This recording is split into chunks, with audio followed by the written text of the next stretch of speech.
scheduling, planning ni what must be done, how it should be done. Tapi when it comes to scheduling, bila, macam mana, siapa. Okay, so dia ada kiranya kita nak measure tu macam mana. So that is scheduling. Okay, planning versus scheduling. Right, so kita dah go through semua ni. Kalau you guys still remember, hari ni macam mana kita nak access kita punya planning, which is scheduling and planning. Macam mana kita nak tahu apa yang step kena buat. So hari ni is actually we going to look into the scheduling technique. Kita akan tengok kepada scheduling technique lah.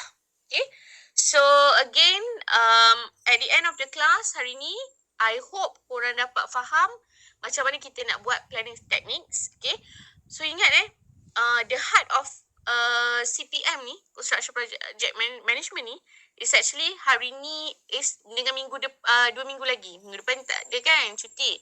So this is actually the heart of korang punya kelas. So kalau korang leka, saya takut korang tak score. Okay, saya takut korang rugi and kena repeat lah. So hopefully you guys understand for this week dengan next week punya kelas lah, CPM. Okay, macam mana kita nak buat CPM, PDM, apa benda tu. Okay, so we will learn about that on today class. Understand the network analysis and we try to formulate a network diagram. Okay, so what is schedule? So tadi kita dah tengok. Kenapa? Sorry to interrupt. Nota untuk part 2 ni tak di dalam folder doktor dekat UVC. Belum, saya belum masukkan. Sekejap. Oh, okey. Senang nak type kan. Kejap. Mohlah saya buat sekejap. Siang pula korang nanti kejap nak tulis kan. Faham. Sekejap. Set PDF. Saya terus masukkan. Senang korang.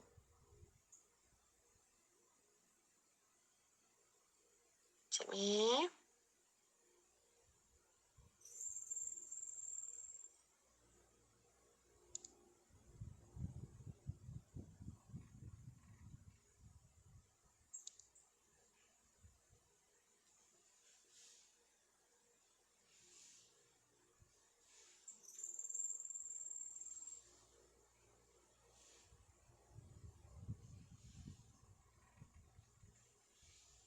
Okay.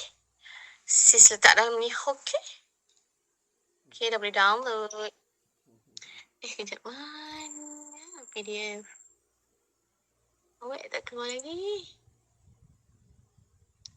Refresh. Okay. Sis.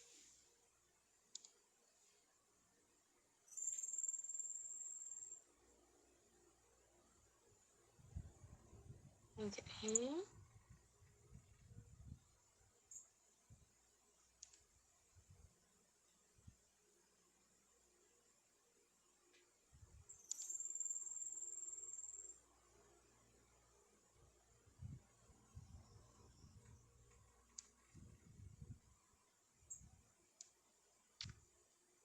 Okay, done.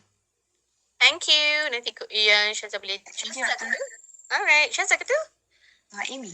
Oh, Amy. Okay, thank you, Amy. Amy, Syazah yang bangun pagi-pagi yang aktif. Thank you. Alright, so hari ni kita akan tengok scheduling process. Scheduling ni is actually a plan lah. So kita ada banyak aktiviti. Biasalah dalam construction kita banyak ada aktiviti. Siapa tu bawang su, silam mute. Ganggu you all. Saya kena mute kan. Saya nak mute. Saya bising lah. 2022-824-962 tolong mute kan. Saya dah try mute. Tak boleh lah. Okay. Okay. Alright. Okay. So, coming back. Okay, so kita ada banyak proses dekat dalam construction. Okay, kita tahulah kita biasa ada site clearing. Biasa apa-apa kita start dengan site clearing lah. Cut and fill. Lepas tu baru kita masuk kerja-kerja earthwork. Okay, kita buat substructure, superstructure. Okay, and then baru kita masuk dengan kerja-kerja architect dengan M&E. So there's a lot of things yang akan include siapa pekerja, berapa lama, how long it takes, okay? Apakah duty dia, and a work schedule tu biasanya ialah mesti dalam format physical document ataupun software. So ada banyak sekarang ni kalau kita tengok bila kita relatekan balik dengan BIM, ada banyaklah software yang boleh relate balik kepada planning and scheduling ni. Okay, so hopefully kita dapat software sebab saya tengah cuba fight for the fund sekarang ni. Kalau kita dapat setiap allocation, adik-adik korang lah nanti dapat tengok macam mana nak guna software tu. Okay, so why scheduling is because kita nak tengok dari segi better work-life balance. Kita nak make sure bila kita buat kerja tu, dia ikut kepada time target kita. Okay, bila korang buat scheduling kali ni, korang akan nampak dekat mana critical path. Maknanya kalau korang delay kat situ, project activity tu dah tak boleh. Maknanya kalau delay project tu, delay lah korang punya project. So nanti apa yang saya maksudkan tu nanti kan kejap lagi kita tengok. Kita dapat manage workload. So macam saya cakap sebelum ni, kadang-kadang company kita besar, so tapi kita punya machine tak berapa banyak. So bila kita ada planning and scheduling, kita dapat plan betul-betul bila kita nak masukkan, contohlah kita ada tower crane, kita ada 2 je biji. Tapi kita tahu projek kita ada 5 projek. So you kena plan melalui planning and scheduling ni kita boleh tahu bila masuk, bila mana kita nak bawa masuk tower crane. So we know how to manage kita punya workload effectively. Okay, and then kita boleh tahu kat mana kita nak meetkan kita punya deadline, okay, supaya kita tahu task yang kita buat ni dia very efficient, alright, and kita tahu bila masa dia boleh start, bila masa dia boleh finish. So nanti korang akan tengok bila dia early start, early finish, late start, late finish, benda tu semua kejap lagi nanti kita terangkan. And at the same time kita nak tengok lah a very steady progress toward the goal. So kita nak achievement kita tu berjaya walaupun you start small, but every day bila kita dapat manage ikut masa, jam, we can able to target apa yang kita nak achieve. Okay, and at the same time accountability lah, kita boleh make sure kita punya project ni berjaya and according to the resources yang diperlukan, dan team kita betul-betul allocate based on cost yang kita dah letak. Okay, so the important of schedule dengan time ni basically contractor lah. So sebab contractor yang akan manage semua. Since kita pun tahu consultant dapat berapa persen je kan daripada total project. So normally 5%. So duit yang lain semua selebihnya ke contractor. So contractor yang sangat bertanggungjawab dalam construction. So dekat situ kita kena tahulah macam mana kita nak estimate resources, labor, machine, material, ikut kepada cash flow lah. So once kita dah siap satu projek, kita dah boleh claim progress. So ingat tak, kita punya progress claim kan based on activity. So once activity kita siap, kita boleh tunjuk dia punya S-curve. Dekat situ kita dah boleh tahu, okay, bila kita nak apply next kita punya allocation. So kita nak minta progress payment. Okay, so normally client hanya akan monitor. Dia akan monitor dan control kita punya project progress, dan dekat situ dia akan tengoklah baseline kita sama ada kita based on kita punya, kita terkeluar tak daripada kita punya timeline. Kat situ semua kita boleh buat check and balance lah daripada kita punya critical line path method. Okay, so the aspect that we should know is that actually kita kena tahulah bila aktiviti kita start dan bila finish time. So bila kita ada satu aktiviti, contohnya kita nak buat rebar, okay, contohlah kita nak letak besi. So kita dah tahu bila masa kita nak buat aktiviti start, dan kita dah ada target, okay, dengan sekian-sekian bila dia punya habis. Okay,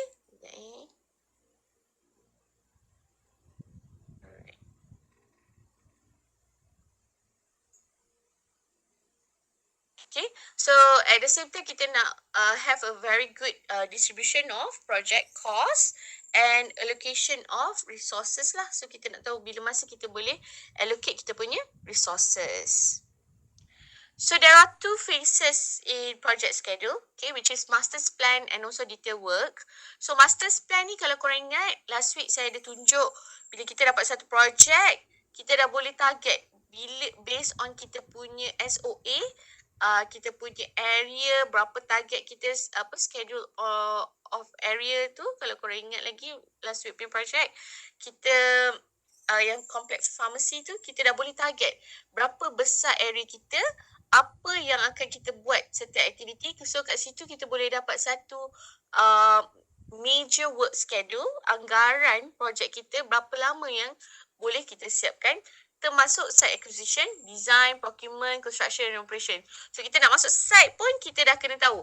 Biasa kan kita nak ambil, yelah contohlah tanah orang kampung. Benda tu sebenarnya dah settle di peringkat klien. Klien dah dapatkan tanah, so kat situlah dia akan ni. Cuma mungkin kadang-kadang ada hiccup.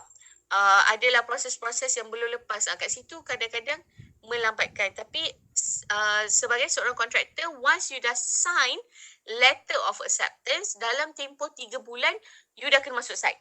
Okay, sekiranya you tak delay, you kena buat surat lah. Tapi surat tu pun dalam masa 2 minggu you sebelum masuk site, you dah kena buat surat untuk permohonan EOT lah. You nak lambat sikit masuk kepada site. Kalau you gagal masuk site dalam tempoh 3 bulan, maka you akan mungkin dah tak dapat projek lah, akan ditarik balik. Okay, so benda-benda tu you dah ada target satu milestone, satu timeline. Bila nak masuk site, bila dah nak masuk kerja-kerja, site clearing. Okay, all those memerlukan scheduling lah. Okay, and then after that kita ada detail work schedule. So prepared by contractor before work start. Kat sini lah yang kita akan buat. So apa yang korang akan belajar hari ni, 2 minggu lagi, Dr. Siti akan terangkan macam mana buat CPM. Itu yang paling critical lah, major. Sebab itulah soalan-soalan final you guys nanti. Okay, so it must get approval from the client for the implementation, include all the detailed work required for the project, and then kita kena tunjuk work breakdown structure. So dia punya pecahan kerja tu macam mana. Must confirm to contract milestone and master's plan lah. So bila kita dah ada clear work breakdown structure, maka kat situ kita boleh tahu milestone kerja kita tu macam mana. Okay, so kalau saya boleh tunjuk, kalau you guys ingat last week saya ada tunjuk salah satu projek carbon saya, carbon calculator.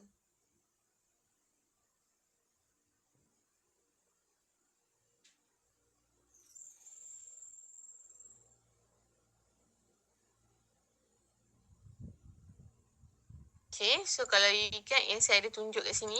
So, ini yang kami develop untuk Lembaga Laboratory Malaysia lah. So kat sini, you boleh nampak kan, planning and design stage pun, inilah yang kita panggil work breakdown structure. Kita ada office design. So masa tu ada staff commuting, ada fleet vehicle. Kalau construction stage ni ada site office, ada site clearance.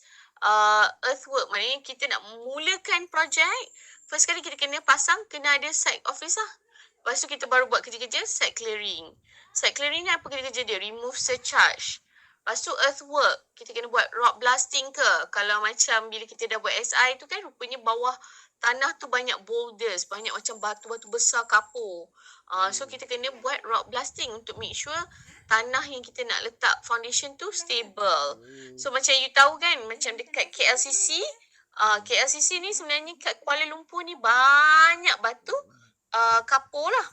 So bila batu-batu kapur ni, dia akan create satu boulders tau. Kat bawah tanah ni ada batu besar-besar.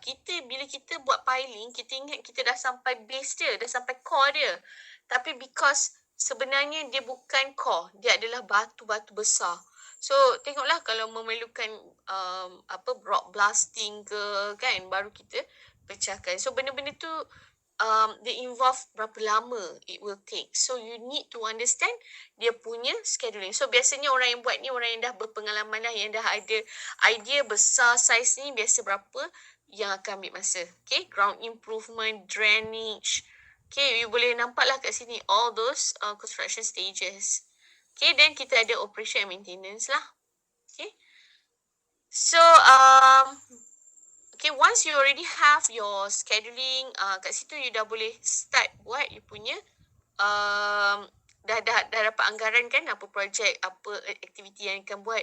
Then you can develop your so-called scheduling. So, ini adalah a simple bar chart. Okay, kalau you tengok, nanti yang penting dalam setiap kita punya bar chart, okay, kita kena ada satu aktiviti. Okay, aktiviti contohlah kerja-kerja site clearing. Okay, kerja-kerja site clearing, berapa lama masa yang diambilkan, berapa lama masa yang dia akan ambil untuk site clearing, and how many people that gonna responsible for that particular activity. So if you can see in here, kita week 1 hanya 5 pekerja and kita target dia akan siap dalam masa 1 minggu. So boleh nampak lah. And then after habis di projek G, projek dekat sini akan berjalan. Dekat sini dia ada delay sikit dan akan projek I akan bermula. So kat sini kita boleh nampak lah berapa banyak resources yang diperlukan. Okay, berapa lama masa yang sepatutnya kita siapkan. Okay, so that's the reason why we need that scheduling. So the progress ni kita akan tengok based on S-curve. So kalau you ingat last week pun saya tunjuk untuk saya punya projek pun, mana-mana projek kerajaan kita memang kena letak S-curve lah. Okay, activity duration dan berapa cost dia. So at the end you boleh nampak kat sini. Okay, progress kita macam mana, is it ahead or is it behind the schedule. So kalau you tengok dekat sini, dia ada lagi satu bar yang akan tunjuk sama ada kita ahead ataupun behind the schedule lah daripada baseline yang kita dah letak. Okay. So you boleh nampak lah dekat sini work progress ratio dia berapa, sepatutnya 8%. Okay. So kat sini naik 8%. Dia ada proper one lah. So ini a very simple S-curve. Right. So kat sini kita boleh nampak actual dengan kita punya original schedule. So kat sini kalau you nampak merah ni represent actual, biru ni apa yang kita plan lah. So contohlah mobilization, kita nak masuk kita punya jentera-jentera semua, all the machines. Okay, we target to all the mobilization, it will be happen during the first month contohnya. So okay, ikut kepada time dia. Tiba foundation, kita sepatutnya jalan awal tapi kita start lambat. Nampak tak? Yang merah tu start lambat actual. So kita dah tahu kat situ kita ada delay. So kat delay kat sini you boleh nampak lah. Biru ni sepatutnya actual curve yang kita follow. Tapi bila merah ni ada berlakunya delay. Okay, so you boleh nampak yang kerja-kerja actual ni masuk lambat sedikit daripada expected. Okay, kat situlah kita nak tahu berapa sebenarnya kita punya progress monitoring. So kita akan dapatkan kita punya cumulative progress monitoring ni, and at the same time kita boleh tahu sama ada kita punya project ni adakah efficient atau tidak. Okay, sebab kalau kita behind the schedule, kita delay, then kita kena request for EOT. So it's quite bad, sebab bad reputation lah. Sebab kalau boleh, bila kita nak buat progress payment, kita nak minta payment daripada klien, kita kalau boleh ikut kepada dia punya schedule. Sebab kalau dia tak ikut kepada kita punya schedule kita, dan kita kena buat surat tunjuk sebab lah kenapa kita lambat. Sebab tu kelas macam korang ni pun sangat penting kalau nak datang, sebab kalau tak datang tunjuk sebab. Sama juga orang project pun, if you are delay, you have to mention why you are delaying your project. So you have to mention lah kadang-kadang hujan. So you know, a good project dia tak akan gunakan itu sebagai alasan. Sama jugalah dengan everyday kita punya daily ni kan. So nak tak nak hujan ke, if your project is good, you able to monitor well, it should be finished within the time yang kita dah letak lah. Okay. So dalam project scheduling ni kita nak buat method ni, okay, dia sebenarnya ada dua lah. Sebab tu kalau korang berkesempatan, sepatutnya kita kena ajar you guys pakai Microsoft Project lah. Okay. So dia ada Dia ada dua method, okay. So, untuk guna software komputer ni, kita ada Primavera ataupun Microsoft Project. So, I think nanti mungkin kita boleh bincang lah dengan Dr. Siti kalau diberi peluang kan. Sebab nanti 5 bulan 1 nanti yang saya jemput panel daripada industri, Dr. Jeffrey. Dr. Jeffrey ni memang betul-betul project monitor yang dia pun bagi training untuk buat ni lah S-curve. Maknanya kita nak buat planning and scheduling ni. So mungkin kita boleh tengok some of the punya software yang ditunjuk nantilah. Tapi rasanya dia pakai Microsoft Project jugalah. Okay, so kita ada dua, Microsoft Project dengan Primavera. And then at the same time kita ada manual scheduling lah. Tapi biasanya dekat construction dah tak ada dah manual scheduling. Cuma kita kena tahulah macam mana manual tu dibuat. Okay, so itulah kalau nak ikutkan sebenarnya macam-macam software. And sekarang ni bila dah ada BIM pun, dah macam-macam software yang boleh integrate dengan BIM. Macam yang saya cakap sebelum ni, macam Sam Dabi, diorang punya software, diorang dah fly drone. Maknanya drone yang akan tengok dari segi progress monitoring tu lah sendiri. Okay. And then bila once drone dah fly, dia masuk kat dalam komputer, dia akan simulate. Kita boleh nampak lah progress monitoring lama-lama projek tu makin siap. Okay, so saya cuba tengok kalau ada YouTube kan.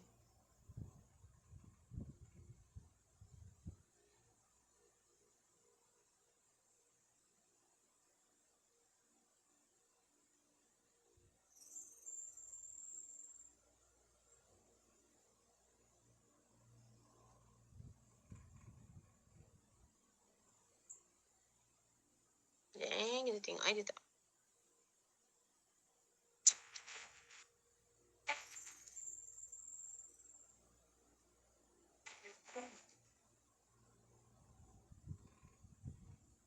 If you want to sell online, make sure you stand out. Go to Wix e-commerce and create a professional online store that will grab shoppers' attention. Build a state-of-the-art storefront and make it your own. Showcase your products, product pages, and our first activity will be to set up a secure sight line with Harris fencing, whilst we install separate entrances during the main. Set up the secure site, we will commence the reduced dig to Block B and start the investigation works to retaining walls adjacent to Block A. Our aim will be to utilise the existing retaining walls, therefore reducing the potentially time-consuming element of work. We will also dig down locally and pull through the slabs for piles that will be installed further on in the construction works. Kita dah boleh anggarkan lah. Bila masa piling nak masuk.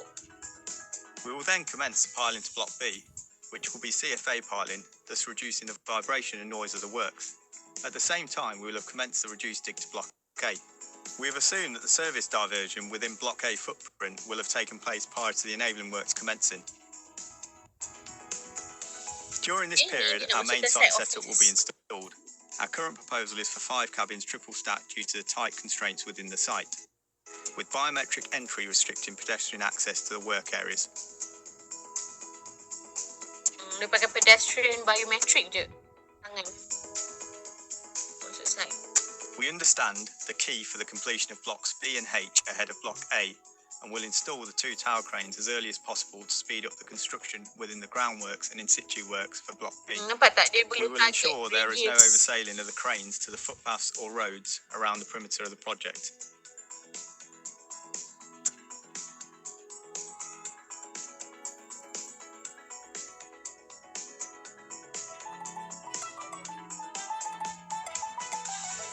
We will then commence with the concrete into the ground floor slab Block B, whilst the piling is being concluded to Block A.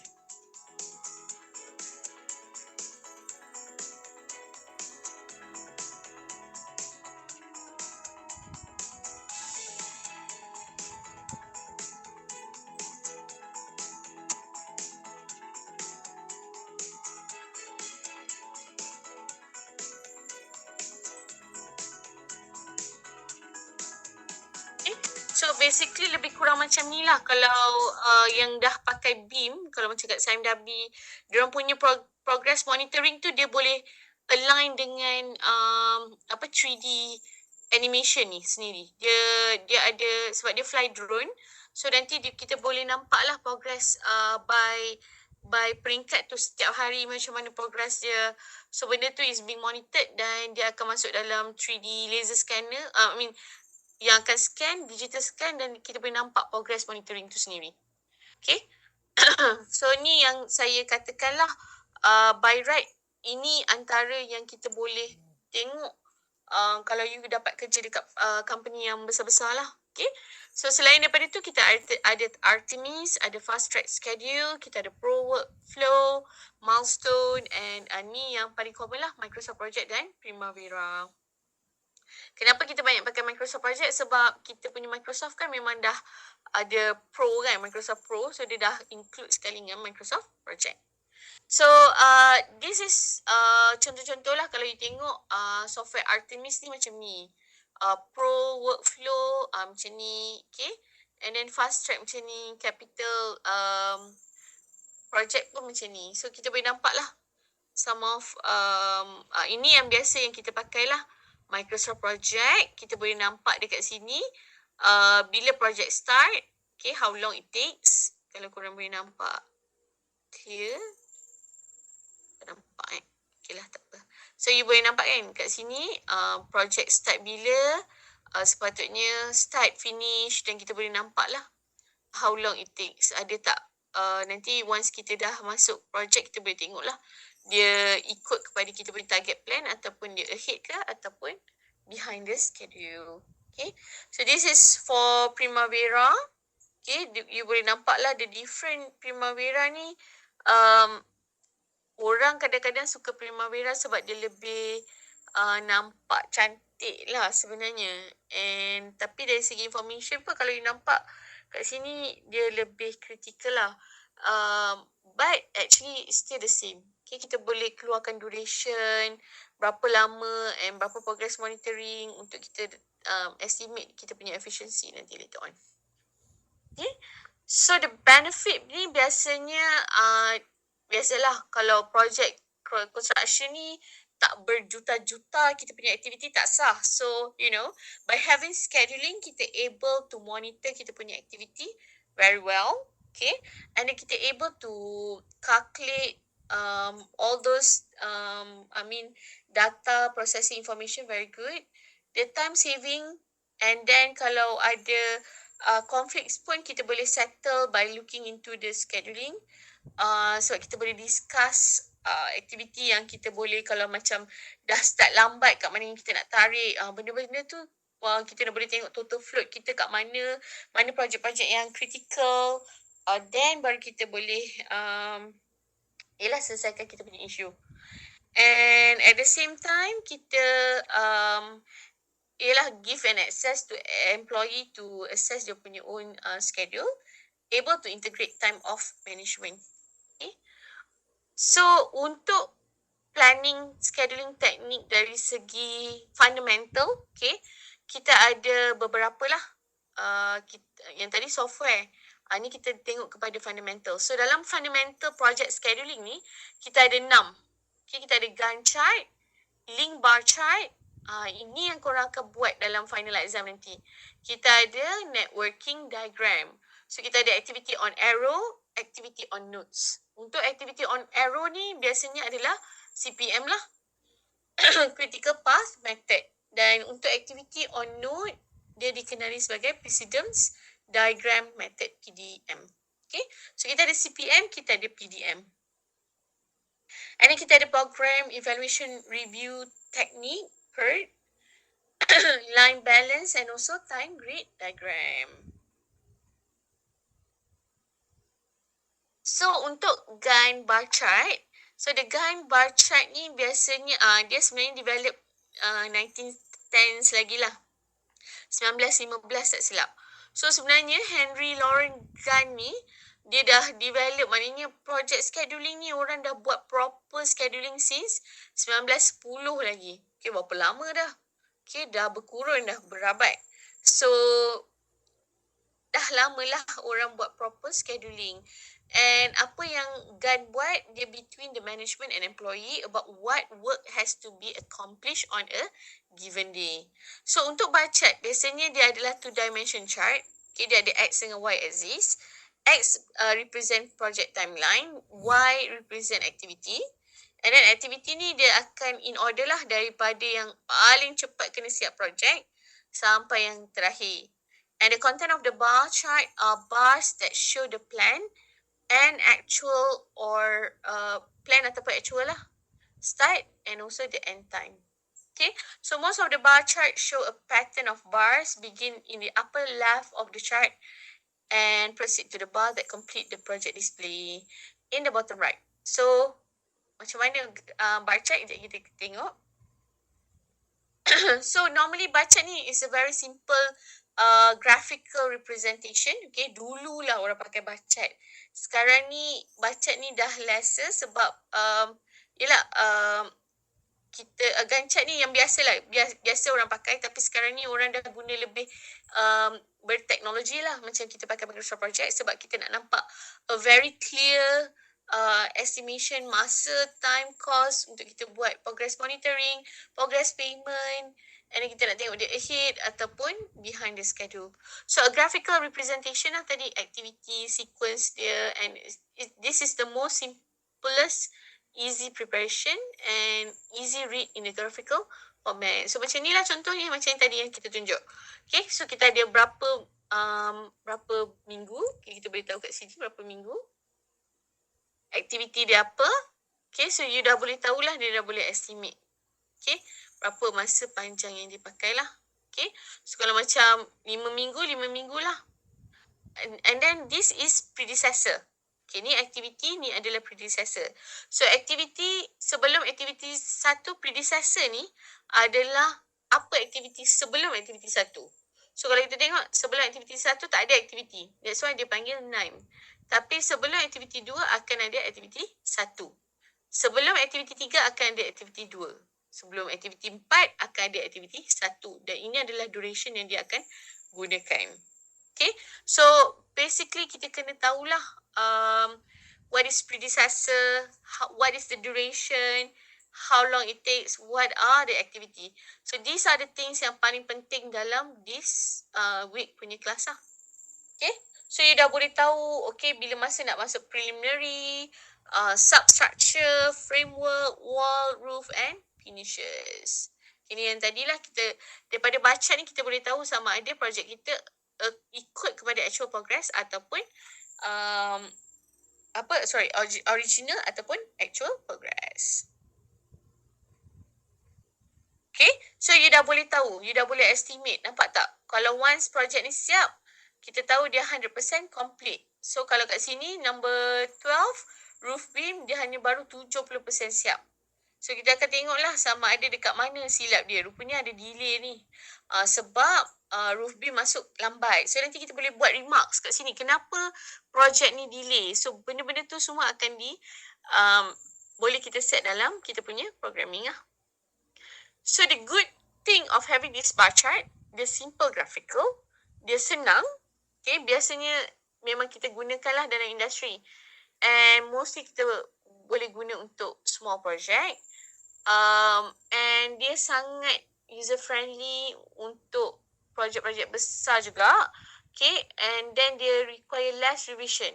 Okay, and because dia taklah susah, and kalau ada banyak sangat activity, sophisticated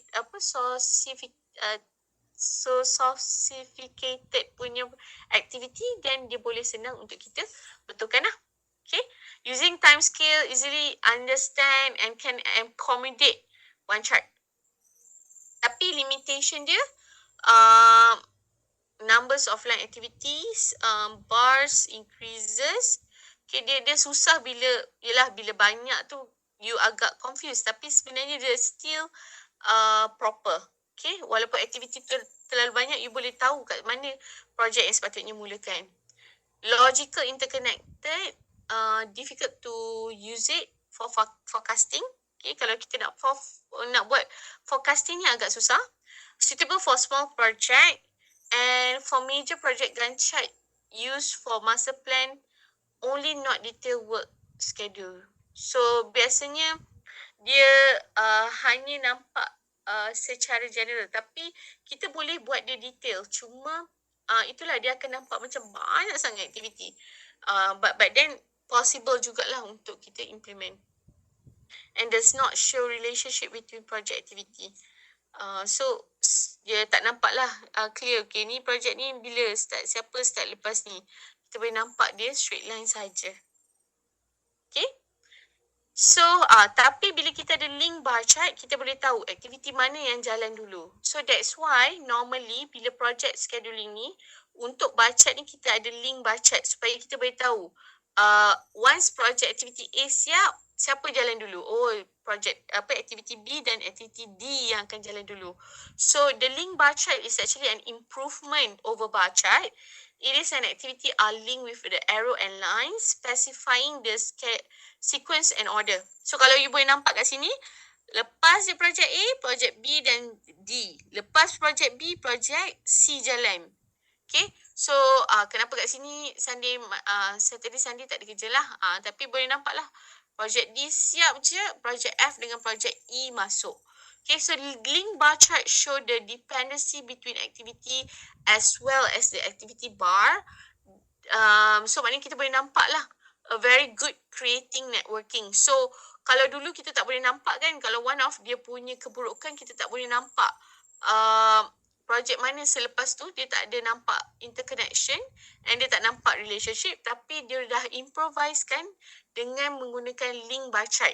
So bila ada link bar chart, we know already bila projek masuk, bila projek start, bila projek delay. So everything kita dah boleh nampak dia punya linkable antara satu aktiviti dengan aktiviti lain. Okay, so networking method ni banyak lah. Kita ada CPM, kita ada PERT. Tapi yang kita akan gunakan dalam kelas kita ni CPM lah. PERT ni hanya asas saja. So untuk networking diagram, kita boleh nampak precedence relationship among activity. Precedence ni tadi yang saya cakap lah. Kita boleh tahu activity A sebelum activity A ada ke tak? Sebelum activity B ada activity A. So kita boleh nampak apakah projek yang akan dijalankan sebelum projek A, for example. Sebelum projek B. So we know already the precedence activity yang akan dijalankan. So it is easier to understand this relationship graphically, and then network diagram helps to understand the flow of the work, and then kita boleh control lah. Okay, and network represent quarter of the planning, 3/4 of the planning of the process. So bila kita siap, kita dah boleh tahu bila kita dah boleh hantar surat progress, nak minta payment progress ni dengan klien. So kita dah boleh anggarkan. Okay, so untuk networking diagram ni biasanya ada dua lah. On arrow diagram tadi saya cakap ada on arrow ataupun on node. So kalau on arrow diagram, kita namakan dia sebagai CPM. Kalau on node diagram, kita namakan dia sebagai PDM. Ingat tau, saya dah cakap dah. Okay, so ingat, kalau on arrow, activity on arrow, dia namakan CPM. Kalau activity on node, kita namakan dia sebagai PDM, Precedence Diagram Method. Okay, so ni lah, dia ada dua nama. So on arrow ni CPM lah. Simpler for project with many dependency, emphasize event, milestone, and then normally dia boleh ada dummy. So apa tu dummy activity, nanti kita akan terangkan. Okay, and then kita ada activity on node. So apa beza activity on arrow dengan activity on node? So kalau you tengok kat sini, activity on arrow, dekat arrow ni ada activity. Activity on node, dekat nodes ni biasa dalam bentuk bulat lah. Tapi ni dalam bentuk CPM. Dekat tengah-tengah ni lah yang kita panggil dia activity. So activity on node, activity tu dekat node. Tapi kalau activity on arrow, dekat sini lah execute, verify. Ini adalah activity on arrow. Kat arrow tu ada activity. So normally kita panggil activity, arrow diagram method ataupun CPM. Okay, dia mudah, emphasize the event, milestone, and can be easily flagged. Okay, tadi saya dah cakap lah. Sometimes dia ada dummy. Tapi kalau activity on note, jarang lah dia ada. Dia memang tak ada dummy lah. Okay, and then kita call it as PDM, Precedence Diagram Method. Okay. Ni yang tadi saya cakap lah, activity on arrow. Dekat arrow ni ada activity. Okay. So, tapi activity on arrow ni kita boleh ada dummy. Sebab tu kalau you tengok kat sini ada dummy line. Dummy line ni macam contoh, kita ada satu activity lain, kita nak connectkan dia. Kita nak tutup dia punya connection. Then kita boleh pakai activity dummy ni lah.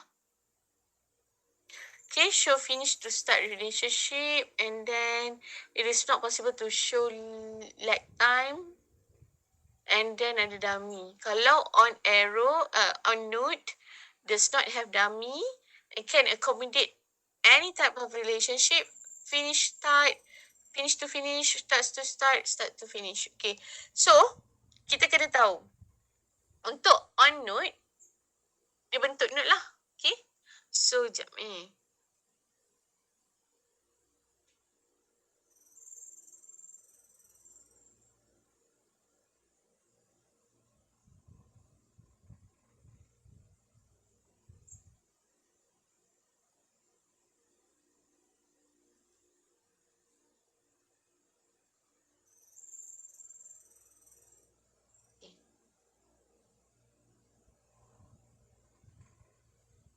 Okay, tadi saya dah cakap lah.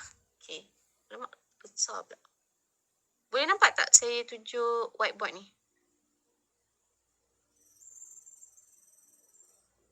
Nampak tak saya tunjuk whiteboard? Nampak. Nampak okay. So, kita ada dua. Satu aktiviti on note. So, aktiviti on note. Okay, kita ada aktiviti on arrow.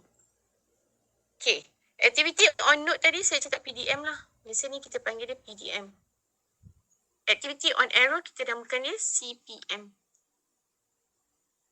Okay, so untuk on note, dekat note ni lah yang kita akan ada aktiviti. So contoh aktiviti A, ada arrow, aktiviti B, ada arrow, aktiviti C. Doktor, Saya tak nampak.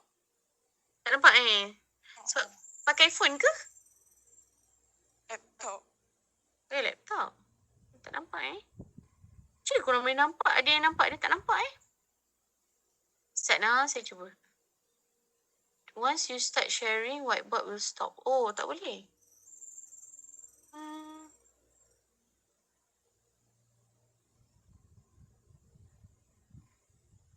Nampak? Syakiri nampak? Ramai nampak kan? Saya rasa mungkin... Okay, tak apa.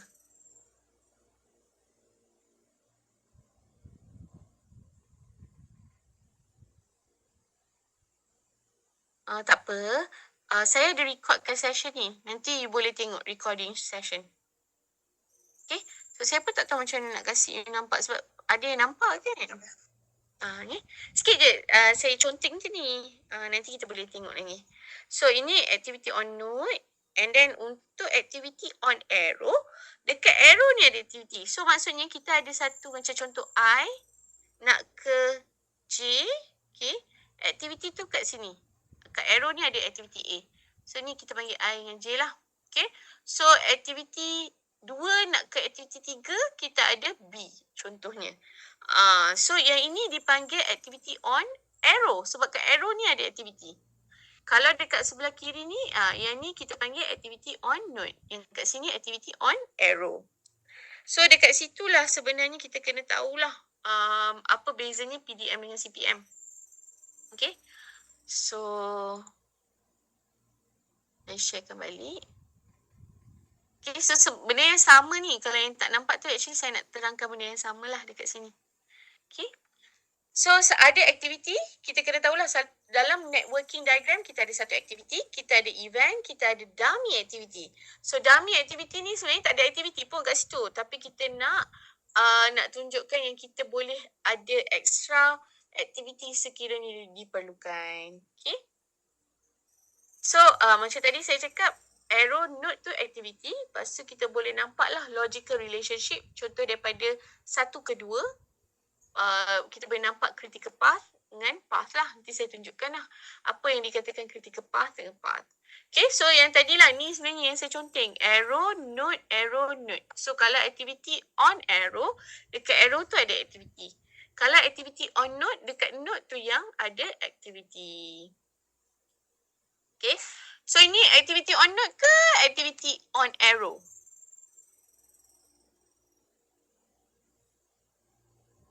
Siapa boleh jawab? On node. On node. Okay, simple. Pandai. Faiz dah bangun lah teacher. Dah semain subuh kot. Dah breakfast kan. Yang best online tu sambil makan roti canai. Dah makan roti canai ke tu? Belum. Belum. Oh tapi boleh segar bukan? Okay, bagus-bagus. Okay, so ni konon-kononnya. This is actually one of it lah. Activity on node lah. Dekat node tu ada activity. Okay. So rasanya korang faham kot. Simple kan? Okay, so dekat node ada activity. Kalau dekat arrow ada activity, maknanya dia activity on arrow. So this is predecessor. Predecessor adalah activity sebelum. So kalau you tengok dekat sini, sebelum activity A ada tak? Ada activity. So sebelum activity B ada activity A. So this is activity, this is predecessor lah. Okay, so kalau kat sini you boleh nampak lah. Sebelum activity A tak ada apa-apa activity. Betul. Sebelum activity B ada activity A. Betul. Sebelum activity C ada activity A. Pun betul. Okay. Okay, ni pun samalah. Sebelum C ada A dengan B. Sebelum D ada A dengan B. Okay. So you kena tahu, bila kita buat activity on arrow, okay, sama ada satu masuk, dua keluar ataupun dua masuk, satu keluar. Tapi kita kena tahu dia punya starting dengan end mesti ada satu saja. Okay. Tapi at the same time kita boleh ada satu dash line. So kalau ada dash line maksudnya ada dummy. Dummy ni kita nak lengkapkan sesuatu aktiviti. Kita boleh create satu node diagram yang represent kita boleh ada dummy aktiviti kat situ. Maknanya kalau nak buat aktiviti lain boleh, kalau tak pun tak apa. Jangan buat macam ni jangan buat bulat macam ni, nanti salah. So dalam you punya final exam, dalam you punya test ada soalan ni. So please make sure korang inilah follow straight line, bukan ada curve-curve macam ni. Okay, so ni typical on arrow diagram. So ni activity on arrow. So dekat arrow ni ada activity. So contoh nampaklah fabricated rebar, excavate trench, fabricated formwork. Okay, habis ni je ada fixed formwork. So maknanya mungkin aktiviti A, ni contohlah A, ini mungkin D, ni E. So sebelum aktiviti E ada aktiviti A dengan aktiviti D contohnya. Okay, so ni activity on node lah. Okay, dekat node tu sendiri kita ada activity. So at the same time kita ada PERT, Program Evaluation Review Technique yang menggunakan arrow or precedence diagram juga. Okay, dia use a probabilistic time. Okay, so sebenarnya kita nak estimate lah time kita nak tengok sama ada dia punya efficiency lah of that particular project. So kalau you boleh nampak lah, ni dinamakan PERT. Okay, PERT ni tak masuk dalam you punya exam atau test lah. Dia just nak terangkan lah, selain daripada activity on arrow, on node, kita ada juga PERT yang akan tengok dari segi time estimate, optimistic time, most likely time dengan pessimistic time lah. Okay, so kita boleh anggarkan kita punya project ni. Alright, so ni saya just skip untuk you get to know saja. And at the same time kita ada lagi satu teknik yang kita panggil line of balance. Tapi ingat dalam you punya kelas ni hanya CPM dan PDM sahaja. Okay, line of balance ataupun PERT ni tak masuk lah. Cuma korang kena tahu yang that method ada. Okay, so line of balance is actually a scheduling technique and dia suitable untuk repetitive punya activity, incorporate productivity rate and also called as vertical production method. Okay, dia ada linear, kita boleh nampak lah the whole pipeline. So kat sini you boleh nampak lah, this is PERT. This is line of balance lah. Okay, kita boleh nampak kat mana delay. So B is waiting for A. So benda ni untuk just korang tahu saja. Okay, so kita boleh nampak lah ada tak buffer, ada tak kita delay. So activity B slower than A. Kalau boleh nampak kat sini, B ni slower. Activity C lagi slow sebab dia punya ada duration yang sangat panjang. Tapi D maknanya dia orang buat kerja sama lah. Maknanya minimum buffer duration dia complete pada waktu yang sama. Jadi kita boleh nampak C lah, C delay. Tapi A, B, D dia ikut kepada duration. Jadi kita dapat B lah. B yang delay. Okay, so the advantages of line of balance, actually they clearly shows the amount of work taking place in a certain area, has the ability to show, boleh nampak lah secara terus, kita boleh nampak visualize, kita dah boleh anggarkan, oh mana project delay, berapa duration dia, okay. Cuma dia tak berapa lengkap dari segi kita dah estimate early start, early finish, benda tu tak ada. And then cuma dia boleh bagi kita a very classified, very simple overview diagram lah. Okay. Next kita akan tengok dari segi paling ini lah in detail on arrow. Sekejap saya nak tengok sekejap. Ini sepatutnya kita cover esok lah. So nanti esok kita akan try buat sedikit macam mana kita nak buat ni. Kita akan tengok macam mana kita nak buat on notes ni. So nanti esok kita akan sambung lah. Sebab esok kita akan tengok macam mana kita buat activity on arrow. Okay. So I think that's it untuk hari ini. Okay, so kita akan tengok benda-benda ni. Kita akan try buat macam mana nak buat early start. Kita akan buat sedikit lah exercise. Okay. So takat ini ada apa-apa soalan? Sorry, saya ada soalan. Okay, silakan. Mungkin tadi macam terlepas ke apa kan, tapi saya nak tanya kan, untuk activity on arrow tu, kan tadi ada yang bulat-bulat tu kan, selain daripada arrow tu, dalam tu nak isi apa? Okay, duration. Okay, macam ni kan, biasanya kita ada activity on arrow ni, kat sini nanti kita letak duration. Sebenarnya saya belum terangkan lagi, esok kita akan tengok lagi detail. So you boleh nampak lah kat sini ada duration. So contoh, ini adalah activity on arrow. So activity A. So sebenarnya dekat sini kita boleh tahu dua duration dia 2 hari contohnya. Tapi 1, 2 ni ini hanyalah dia represent macam I, J. So contoh 1 adalah I, 2 adalah J.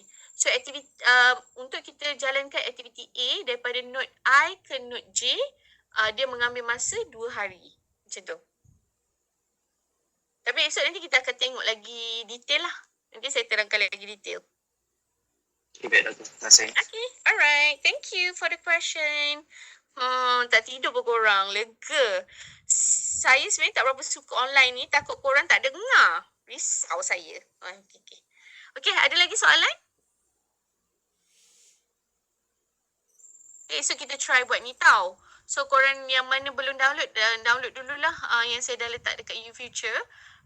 Nanti kita try buat exercise sedikit. Sis pun tak sabar nak ajar buat ni. Seronok buat benda ni. Okay, tapi esok kita kena pakai ni lah. Sebab ada yang korang tak clear macam ni. Tak nampak kan tadi. Nanti esok saya pakai saya pakai macam ni je kot. Saya akan terangkan macam kita akan buat pakai ni. Saya boleh draw. Ni nampak kan kalau saya buat macam ni? So ni kita ada. Nampak. Nampak Okay. Esok kita akan buat benda ni. Nanti saya akan terangkan CPM pula esok. Kita boleh buat. Okay lah. Esok saya pakai ni. Okay. So, is there any more question guys? Dah sign kat YouFuture? Dah.